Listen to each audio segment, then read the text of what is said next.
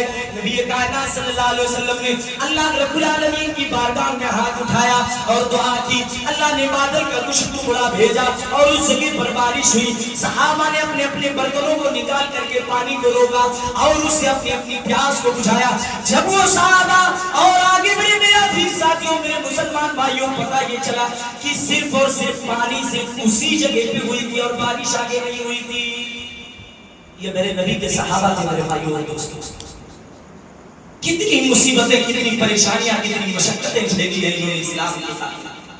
اور آگے بڑی اسی غزوہ تبوک کا واقعہ ہے۔ بھوک اتنی زیادہ لگی ہے، کھانے کو کچھ میسر و نصیب نہیں ہے۔ صحابی رسول بیان کرتے ہیں اتنی زیادہ ہمیں بھوک لگی تھی، ایک کھجور کا 2 حصہ کیا جاتا تھا اور 2 حصہ کرنے کے بعد اس میں 2 صحابی، ایک صحابی آدھا کھجور کھاتا، دوسرا صحابی آدھا کھجور کھاتا، اور لوگ اپنی بھوک کو اس طریقے سے کھجور میں 2 لوگ اپنی بھوک مٹاتے۔ ایک دوسری روایت میں آتا ہے کہ اس قدر پیاس کی شدت انہیں محسوس ہوئی کہ باری باری کھجور کو چوستے اور اپنی اپنی پیاس کو مٹانے کی کوشش کرتے۔ ایک ایک کھجور کو کئی صحابی چوستے اور چوس کر کے اس کھجور کو اپنی اپنی پیاس کی شدت کو مٹاتے تھے۔ اتنی مصیبتیں جھیلی ہیں میرے ان صحابہ نے، میرے بھائیوں، اتنی مشقتیں جھیلی ہیں صحابہ کرام نے۔ آج ان صحابہ کو گالی دی جائے۔ کچھ لوگ ہیں جو انہی معزز اور پاکیزہ شخصیات کو گالی دی جا رہی ہے۔ اور آگے بڑھیے، نبی کائنات صلی اللہ علیہ وسلم نے انہی صحابہ کے تعلق سے کہا تھا کہ میرے یہ وہ صحابہ ہیں کہ میں ان کی عمارت ہوں، اور جب میں اس دنیا سے انتقال ہو جاؤں گا تو جو کچھ ان سے وعدہ کیا گیا ہے ان کے اوپر کیا جائے گا، اور میرے صحابہ اس دنیا کے لیے عمارت ہیں۔ جب یہ چلے جائیں گے تو پھر جو وعدہ ان سے اگلی قوم سے کیا گیا ہے تو اوپر پورا کیا جائے گا۔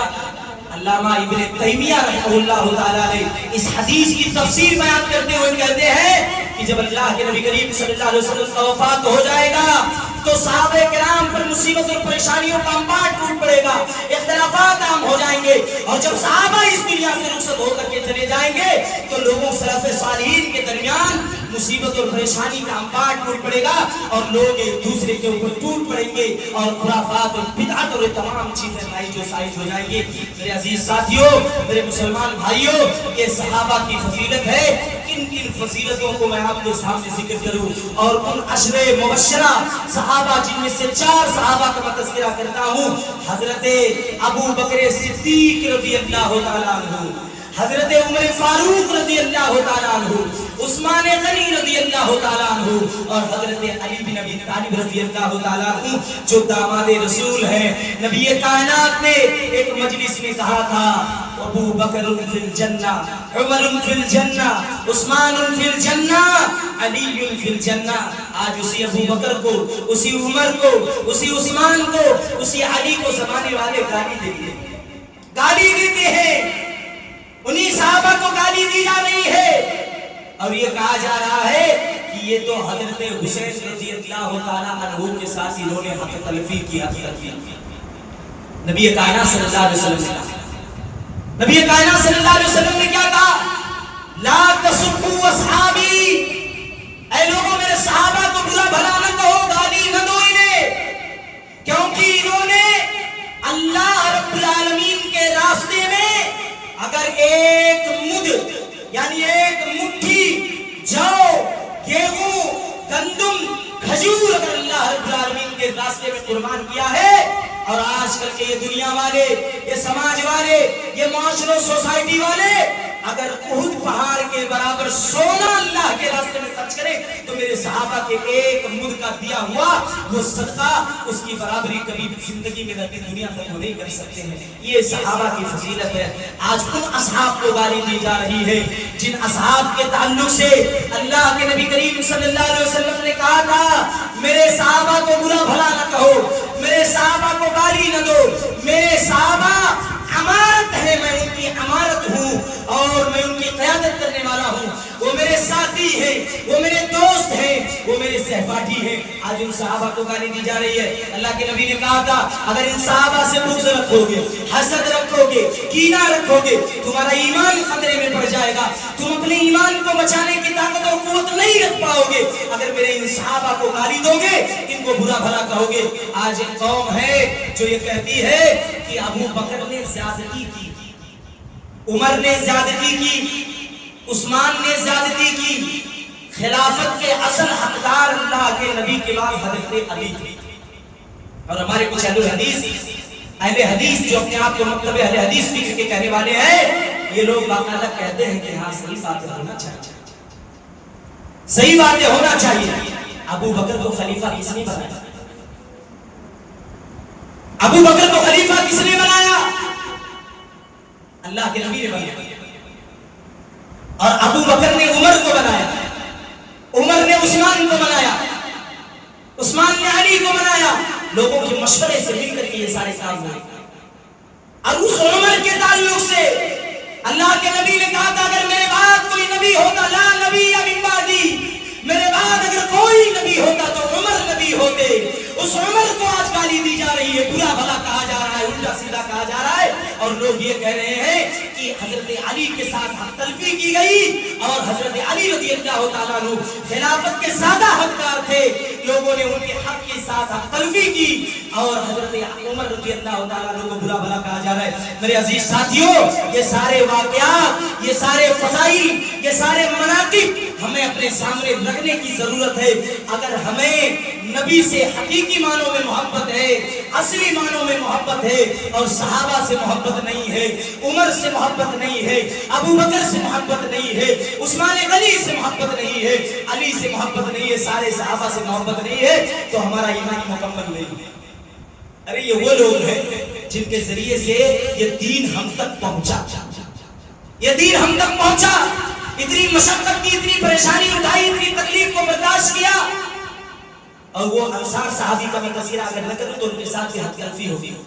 انصار صحابیوں نے جب مہاجرین صحابی ہجرت کر کے جاتے تھے, ان کے پاس کیا ہوتا ہے؟ کچھ نہیں ہوتا.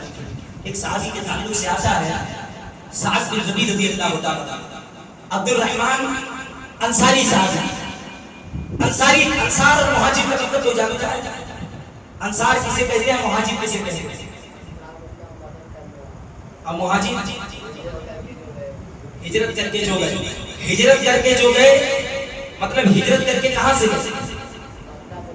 مکہ سے مدینہ. اور انصار یعنی مدنی صحابہ, وہ صحابی جنہوں نے مہاجر صحابیوں کی, مکہ والے صحابیوں کی مدد کی. تو انہی کا واقعہ ہے کہ جب مکہ والے ہجرت کر کے مدینہ گئے تو اللہ کے نبی نے دو صحابیوں کا آپس میں دوستی کر دی, پیچھک کرا دیا, تعلق قائم کر دیا. اس میں سے ایک صحابی عبد الرحمن بن عوف سعد بن ربیع سے کہا, اے سعد, اے عبد الرحمن بن عوف, میرے پاس دو بیوی. کتنی بیوی؟ دو بیوی. دونوں میں سے تم جسے چاہو شادی کر لو, میں اس سے طلاق دینے کے لیے تیار ہوں. اور کہا میرے پاس اتنی پراپرٹی ہے, اتنی جائیداد ہے, اتنی مال و دولت ہے, اتنی شہرت, ساری چیزیں اپنے سامنے لا کر کے رکھتے. اور کہا جو لینا چاہتے ہو لے لو, جو اٹھانا چاہتے ہو لے لو, میں سب کو دینے کے لیے تیار ہوں. لیکن عبد الرحمن نے کہا نہیں, بارک اللہ فیک, اللہ تیرے مال میں برکت دے, تیری بیوی میں برکت دے, مجھے بازار کا راستہ بتا. یہ وہ صحابہ ہے جنہوں نے اپنے ساتھیوں کی مدد کے لیے دل کو کھول دیا. اسی لیے اللہ کے نبی کریم صلی اللہ علیہ وسلم نے کہا تھا جب مکہ کو کائنات کے آخری نبی نے فتح کیا, میرے معزز ساتھیوں, مال غنیمت کو اٹھا کر کے مکہ کے درمیان جب تقسیم کرنے لگے اللہ کے نبی کریم صلی اللہ علیہ وسلم, تو انصار کے کچھ صحابیوں نے کہا اے اللہ کے نبی, مدد ہم کریں, خدمت ہم کریں, ہم ایک دوسرے کی ہیلپ کریں, اور مال غنیمت اٹھا کر کے مکہ والوں کو آپ دے رہے ہیں. اللہ کے نبی کریم صلی اللہ علیہ وسلم نے کہا اے میرے صحابہ, اے میرے انصاری صحابہ, میں ان کو مال دے رہا ہوں اور لوٹ کر کے تمہارے ساتھ میں مدینہ میں جاؤں.